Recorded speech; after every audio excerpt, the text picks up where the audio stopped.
तो गैस आज आपको सुनाने वाली हूँ मैं अपनी एक रियल स्टोरी। तो मैं क्या पहले बहुत ज़्यादा नास्तिक हुआ करती थी, और नास्तिक होने वाले व्यक्ति को मेरी सख्त सलाह है कि भाई कभी तुम वृंदावन मत जाना। अब आप पूछ लेंगे वृंदावन क्यों नहीं जाना, तो भाई वृंदावन इसलिए नहीं जाना क्योंकि मैं ना बहुत कट्टर वाली नास्तिक थी। मतलब ये समझ लो कि भगवान के मंदिर में जाना या भगवान को मानना, कोई मेरे सामने उसकी बात भी करता तो मुझे एकदम किड़मिड़ी सी बढ़ती थी, बहुत गुस्सा आता था मेरे को उन्हीं बातों पे, ये क्या लगा रखा है फालतू भगवान भगवान भगवान भगवान। लेकिन हम लोगों ने एक ऐसा कि चलो हाँ मथुरा वृंदावन में एक वाइब आती है नॉर्मल टाइप की, कि चलो यार घूम के आते हैं मज़ा आएगा। एक मतलब मैं मथुरा वृंदावन गई भी इसलिए थी कि एक वाइब फील कर सकूँ, नेचर वाली वाइब, या फिर वहाँ के मंदिर उस टाइम पे बहुत ज़्यादा ट्रेंडिंग में चल रहे थे। प्रेम मंदिर हो गया, बरसाना मंदिर हो गया, कीर्ति मंदिर हो गया, वो सारे मुझे देखने थे कि आखिर चल क्या रहा है वहाँ पे, मतलब क्या हो रहा है। तो उस हिसाब से हम लोगों ने, मेरी फैमिली वाले कज़न्स वगैरह ने, हम लोगों ने 8 से 10 लोग थे, हम लोगों ने ट्रिप प्लान किया और हम लोग मथुरा वृंदावन चले गए। उसके बाद हुआ यूँ कि वहाँ पे मैं जैसे गई तो क्या मेरे को चश्मा लगा हुआ था, मुझे न दूर का मतलब दिखाई कम देता था। तो ठीक है भाई, हम चले गए वहाँ पे। अब वहाँ पे मैं गई, एक दिन हम लोगों ने ब्रज की परिक्रमा करी।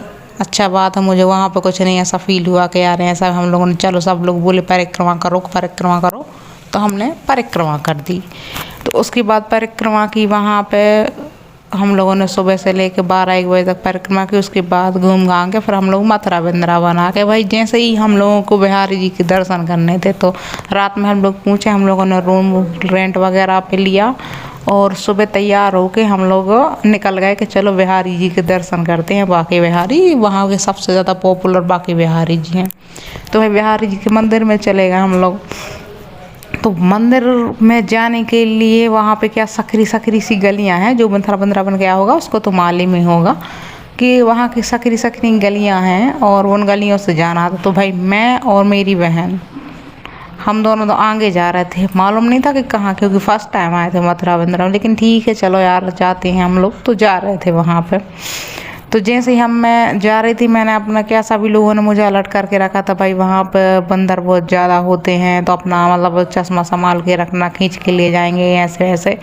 तो मैंने कहा चलो ठीक है। तो मैं पूरी रास्ते लगा के नहीं आई, लेकिन जैसे मंदिर में प्रवेश करना, मतलब थोड़ा सा रास्ता रह गई थी, एक गली रह गई थी मंदिर की। मैंने चलो यार चश्मा लगा लेते हैं, दूर का दिख नहीं रहा है, क्या ही मज़ा आएगा, यहाँ पे आए हैं ना तो वही मज़ा देखने का तो आए हैं, थोड़ा ना कोई भक्ति वक्ति के इंटेंशन से आए या कुछ भी।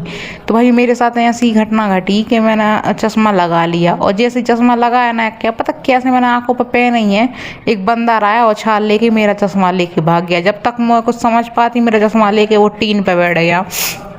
अब भाई वो टीन पे बैठा हुआ था। अब मैं कहूँ कि यार ये जब समझ में आया, सब लोग बोले यार तुम्हारा चश्मा ले गए, तुम्हारा चश्मा ले गए। उसके बाद मुझे रियलाइज़ हुआ कि हाँ यार ये तो मेरा चश्मा लेके चले गए।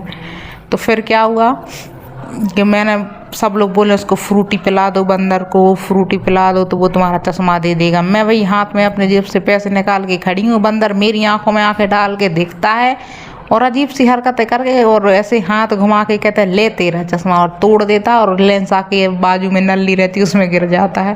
भाई मुझे बहुत गुस्सा आता था, एक तो मेरे को आना नहीं था, मैं भगवान में मानती नहीं हूँ, भाई मेरा चश्मा टूट गया, अब मैं दूर का क्या देखूँगी, कैसे पूरा वातावरण का एंजॉय करूँगी भाई। ठीक है, पर सब लोग बोले चलो कोई नहीं कोई नहीं, तो भाई मैं वहाँ पर चली गई, बिहारी जी के दर्शन करे। थोड़ा दिख गए बिहारी जी, इतना प्रॉपर दिख नहीं पाए।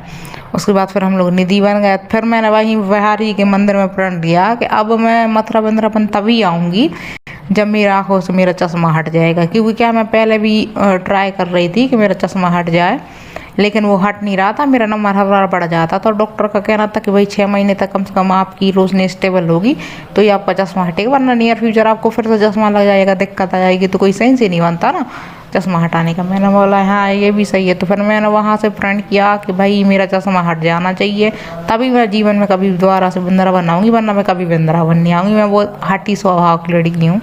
ये सब डिसाइड करके आई, वहाँ पे आई मैं, और वहाँ से सब घूमे घामे हम लोग 2-4-8 दिन, थोड़ा सा मज़ा आया, थोड़ा सा कुछ दिखा भी नहीं, वहाँ से घूम घाम के हम लोग रिटर्न आए।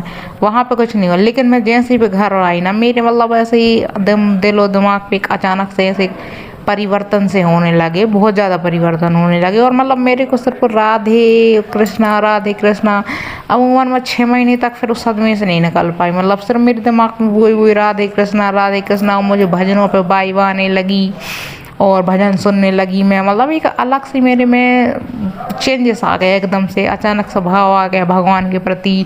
और मैं उन्हें बहुत ज़्यादा राधा रानी को, कृष्ण भगवान को मानने लगी। मेरा अलग ही मतलब लेवल का है। इसलिए मेरा कहना है कि भाई अगर कभी मानते नहीं हो ना भगवान में, तो फिर अगर नहीं मानना चाहते तो भाई कभी वृंदावन मथुरा वृंदावन नहीं जाना।